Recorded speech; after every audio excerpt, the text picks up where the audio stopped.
Well met, lords and ladies, Jacob Butter speaking in a wet welcome to this week's Walking Wednesday. These are dark times, there is no denying it. Haven't done a Rufus Scrimgeour impression in a while. Mr. Porter. Anyway, and I do mean that literally. So I have a couple of things, because basically I had to go back and I forgot to charge my phone, so I've got limited time today before choir rehearsal starts, supposedly, because there wasn't a rehearsal at break time, but I know the director is here. But yeah, I spent a long time charging it, and to be honest, I should, I've mostly been constantly charging my devices, so I'm surprised I forgot about the phone specifically, and I've been constantly charging them because of what happened, well, 2 days ago really, but the aftermath was yesterday.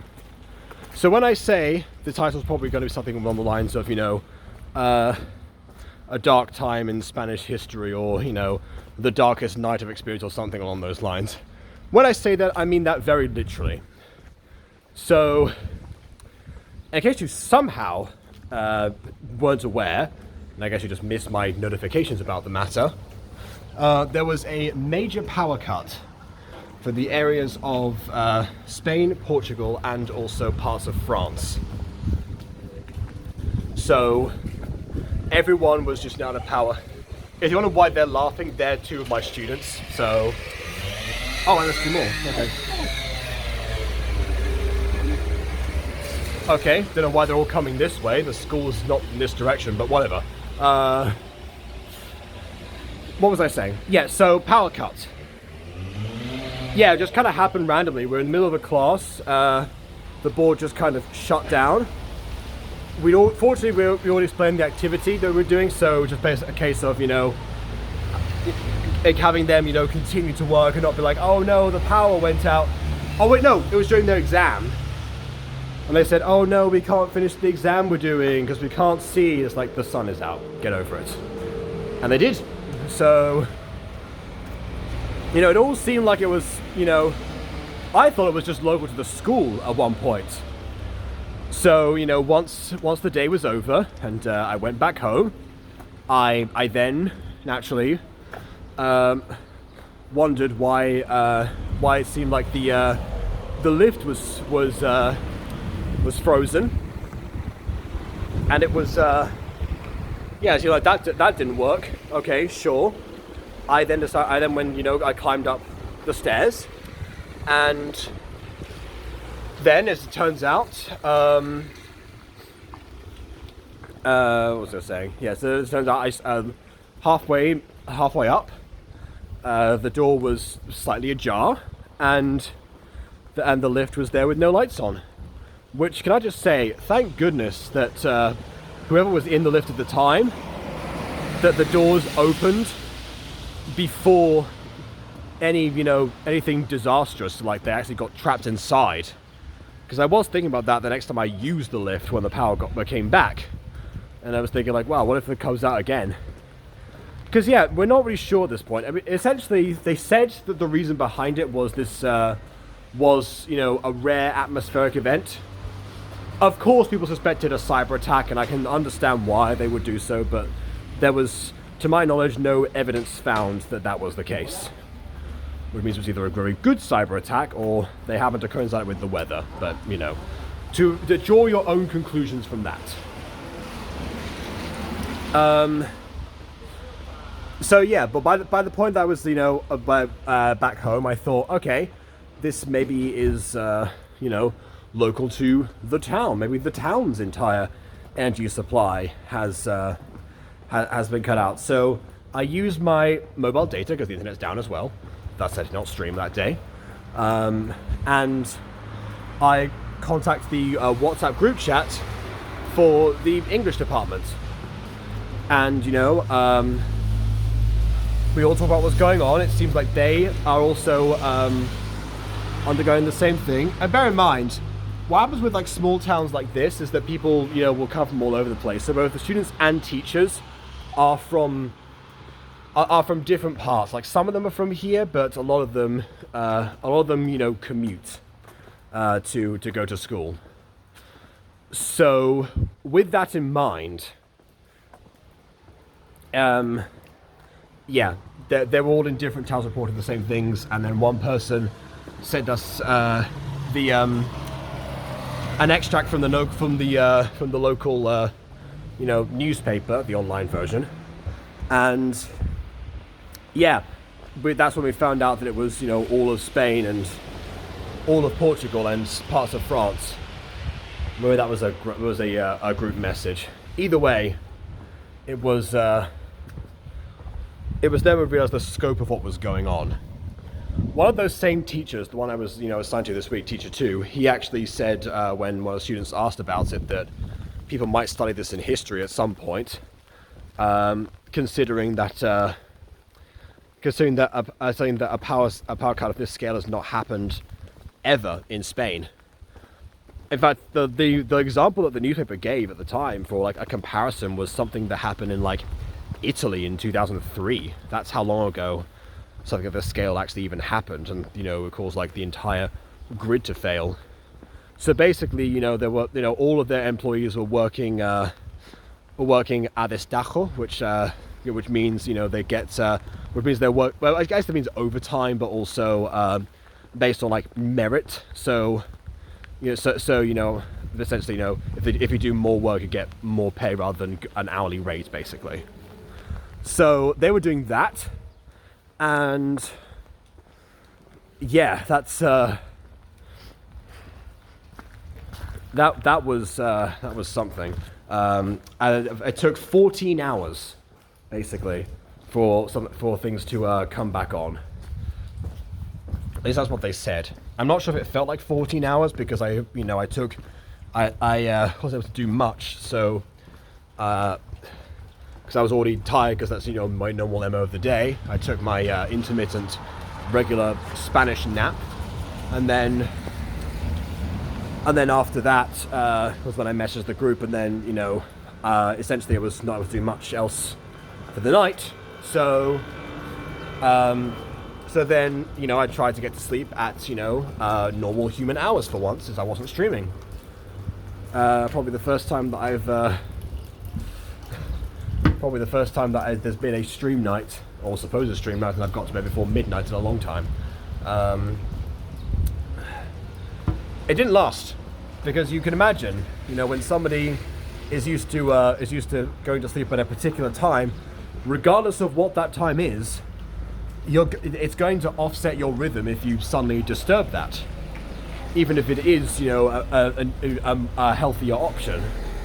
So I end up waking up in the middle of the night, and essentially I decided, okay, I'm going to use some of the remaining laptop battery I have left, and I'm just going to open up a Google Doc and write a little bit. So I wrote a new scene for Sword on My Lawn, which hopefully it synced up after I finished editing it. So if Aiden and Vin, if you're watching this, then there's a new scene to look at. I changed up one of the characters' entrances a little bit, so just bear that in mind. See what you think of it, and yeah, we'll see. And then I went to sleep after that again. So that was essentially that. I woke up early again because I think I heard some like car beeps or something. There was a lot of that during the night, actually. And then it turns out I was like, oh hey, wait, the lights are on. So the power came back. I checked everything. I put all the plugs and stuff in. Set my alarm for the usual time, because while the English department said that we would not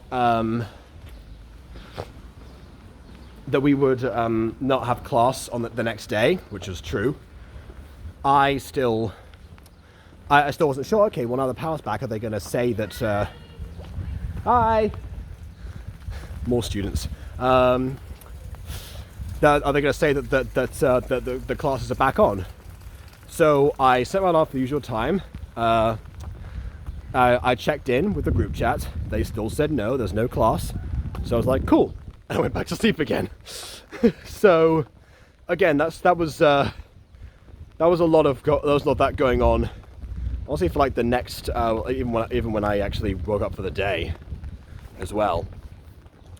So unfortunately, even though there was a chance of being majorly productive, you know, because of being out of whack entirely, and also because I was receiving updates about a different emergency situation that I'm not going to elaborate on. Because of those two things in combination, yeah, I didn't end up doing nearly as much as I wanted to during that day. And even though I knew that, well, I did at least prepare stuff for classes way more detail than I normally do. So at least today, during the break times and such, I was able to focus on things like Dungeons and Dragons, which, yes, again, that's happening tonight, regardless of whatever else goes on. You know, Mysteries of Occulta is coming back on the Butter Bunch, so, you know, mark that on your calendars, I guess. I think we're going to start at, I think because BB needs more time because she has a vet visit, ironic considering the character that she plays. Because of that, she said that we're going to start at, I think it was, 4:30 to 5 EST, so just slightly before stream time. That is if we're all set up, because, you know, if I remember one thing from our previous D&D experiences, that we take a long time to set things up. However, hopefully I will have finished off with another project that was also for today, that I did make some progress on yesterday. That's another thing that I actually focused on. If I release that and this video, then and work on the setup before that time comes, I should be able to have the setup that I'm looking for, basically. I might not have the intro or the new version of the intro fully as I had hoped for it to be, but it will be something. So, you know, that is that. Can I actually walk in this direction? I cannot. The construction work has gotten worse over here, and it's also gotten worse down in down in the other direction. This seems to be unrelated. They chose now to renovate the town. Not that's power cut related.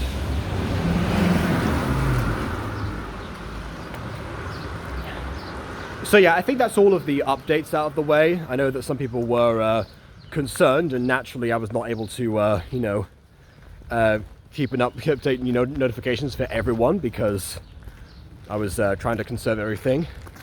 In fact, I think my phone is still on battery saver mode, which I've now realized actually I have access to all the apps. I just keep it on this mode anyway. And it's only a problem when I forget to actually charge it in the first place. Like today, full circle. But yeah, apparently my youngest cousin was actually also really worried once she and her parents found out about the whole power cut situation. So to her, I will say, tranquila, estoy bien. Okay, so that's all the major, important stuff, I think, basically. So with that in mind, it was also different family member's birthday, now I think about it as well. That was also the same day. Jeez. Yeah, so with that in mind, I'm going to talk about something else, which is to do with yesterday's Gacha review. It came back, and I chose this particular review because Prism talked about having a dream about me undergoing this exact review. Not that I wouldn't do it eventually anyway, because it was Royale Fairy Academy, or Royal Fairy Academy now, because the last two episodes, like I said before, actually fixed the typo of the series. So Same DNA finally learned how to spell royal. Just unfortunately, they have not learnt how to properly... Hello! Hi! I hope they know they're not in frame right now. I'm on selfie mode.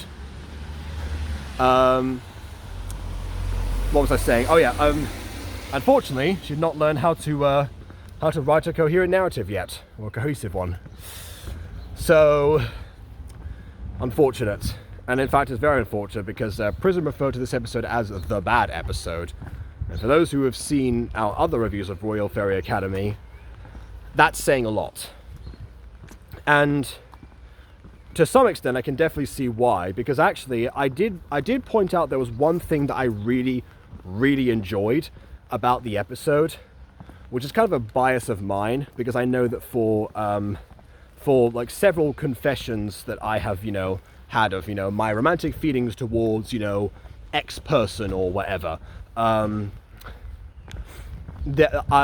of the time, if I have been able to, get the timing right or construct a scenario of some sort, I'm able to, I was able to pull off the media trope of, having it be the perfect moment. Which of course, if you watch The Owl House, it doesn't have to be perfect. And that's a great message, especially given, how much emphasis they have in movies of will they, won't they, culminating in like a narrative significant moment, and that really setting like the bar high for so much. But it's still something that, obviously on a narrative sense is satisfactory. So, being the writer and general theatrical person that I am, I do appreciate how, Adrian constructed his confession the moment after the main obstacle in his way, his loyalty towards Eric and his feelings towards Rosabella. Once that had waned, once that was no longer in play, that's when that's when the gears shifted for him, and he immediately took action because he is much more proactive than Eric is. And again, this was character accurate. It was. I'm not going to spoil what it was because it was it was like mate. Actually, I might as well. He took the chance to reveal not only that he was Dean J during a Dean J concert, after inviting Rosa to attend said concert, but he also revealed, because he also chose to use a Dean J song that Rosa knew, to reveal, to dedicate to his babysitter, which was a specific reference that was to Rosa currently, and also that he was dedicating it to a girl who saved him from a dog, which was another thing that came up in another episode, and that was one thing that Rosa remembered, being somebody else and who she fell in love with, and who Aiden was not able to talk about beforehand because he, missed out on that chance. So he had three things to confess, two identities that Rosa didn't know were him, and his romantic feelings, and he timed them all expertly. And I have to appreciate that. As much as I have, given flack for this particular series, that part coming together at least shows that, obviously Sane's priorities are romance related anyway, but that actually shows at least a level of, care and thought that can be applied.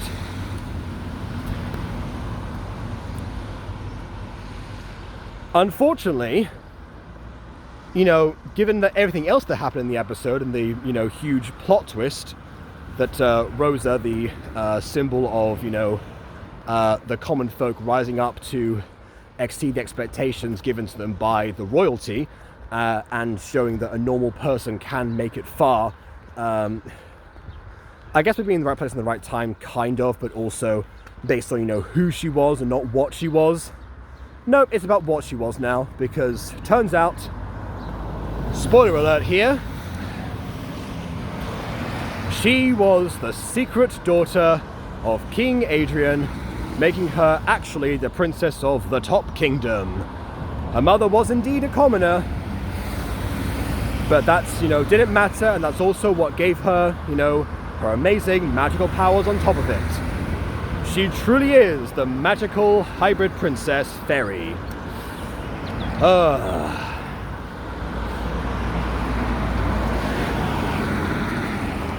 If that had been the case, if that had been declared as the intention from the start, there could have at least been something there, not as much disappointment after years. I can only imagine how somebody who really identified with Rosa to that degree, after watching, the series for literal years, like more years than we have. Like, we started in 2023, the series first aired in 2020, so, it's been a while.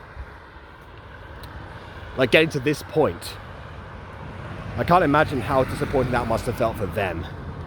But it gets worse, because the one part of the episode that I actually enjoyed, I didn't consider some implications that I have since rectified and put in a comment on the actual episode. And those implications were that one thing based on things I didn't mention yet. So Adrian has the ability to teleport, which shows that he has supposedly Azorian heritage, which he should not have as the prince of the top kingdom, basically. He actually, his people were supposed to be at war with the Azorians and to wipe them out some time ago. But as it turns out, the royal baby that people thought was him was actually stillborn, and the Azorian king replaced that baby with his own. Which, now come to think of it as well, the fact there was a convenient stillbirth, I suppose, I guess means that Saint Denis drew the line at infanticide as far as story themes went, because otherwise that would be the way that the Azorian king will probably go about things, not wanting to raise the actual top prince himself, although that would have been an amazing twist, not gonna lie. Because there is a character who seems to be, on the side of the Azorians, stirring drama that could have very much been that prince, and that'd been an amazing motivation for him. But was, beside the point. Once that was revealed, it seems like the king turned on Adrian immediately, and then at the end of the episode, that revealed Rosa's true backstory, what happened to her mother, and in classic. Sorry, I'm in Dog Alley again. I'm going to go somewhere else. And in classic Darth Vader fashion, pulled an "I am your father" moment, and that was the twist. Now you might be starting to see the issue. Adrian's father declared Rosa, Adrian's love interest, as his daughter. If one thinks about the implications, oh dear, is all I can say to that. So, yeah. And I'm sure that when the next episode, airs or something, after being, denounced as that king's son, it will no longer count, or some nonsense like that. But yeah, it's awfully close. Awfully close. Much like their genealogies. No, but yeah. There's of course a trope in fandom spheres, or not in fandom spheres, because it's an original production, in internet spheres, that not being related by blood somehow gives you a pass at such liaisons. And obviously they didn't know beforehand, but it's kind of an awkward thing to write about, and to spend 11 episodes of a series over the course of 5 years actively hyping up for your audience to consider, only to reveal that that was the case the whole time. For a comparison, it's like if I decided to make to make Morwenna and Marwick secretly siblings or something. Like I like to troll people, but not to that extent. I have my limits. This was not a troll move, this was a case of not thinking about the implications, I'm pretty sure. Or not considering adoption to be, someone's legitimate family, as evidenced by the use of the term real father and real parents in the episode, which is also a very problematic thing to actually to actually put forward. So, no matter which way you look at it, it's pretty bad.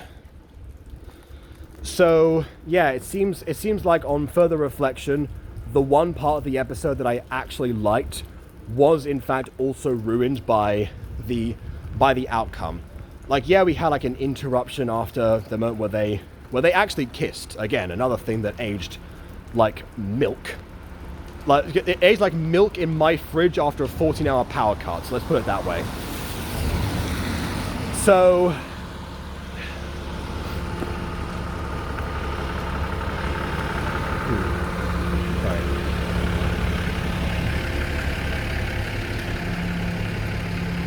So yeah, the bad episode. Because I mean, I'll say this, Royale Fair Academy, for as much flack as I gave it, there were some saving graces of it.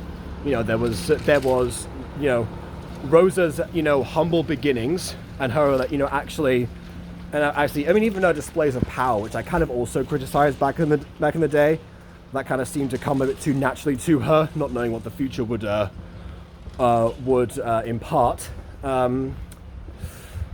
Even then, it was still a case of, okay, well, there's still something that she has to, deal with. I mean, even Pink, the antagonist, to begin with, like the main bully character, seemed to actually have, motivation behind what she was doing, and, kind of a petty conspiracy in comparison to what happened with, the whole Azorian thing and whatnot that seems to be gradually taking over the story.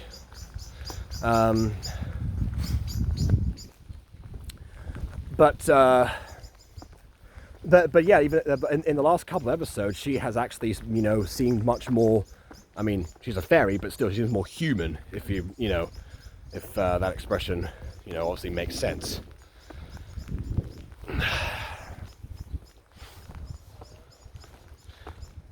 Like again, I'm sure that wasn't intentional. And of course, the visuals, which seem to have hit a wall to some degree. A very backlit wall at that, if you have seen the review. But for a while we're constantly on an up and up. Again, where a lot of the emphasis seemed to go, and it really did help with the scenes, romantic interruptions or otherwise. From to different extents. But yeah, none of that helps now. There's all that. I mean, I said to people going in, because most gacha seasons tend to last 10 to 12 episodes each, or 10 to 13 really, and Royale Fair Academy is on episode 11, and it's been years. I just didn't think it ever seemed to be wrapping up, so I wasn't expecting episode 11 to be some sort of conclusion. I was expecting it to be, a cliffhanger, like a lot of the episodes are, past what is currently the first half of the series. But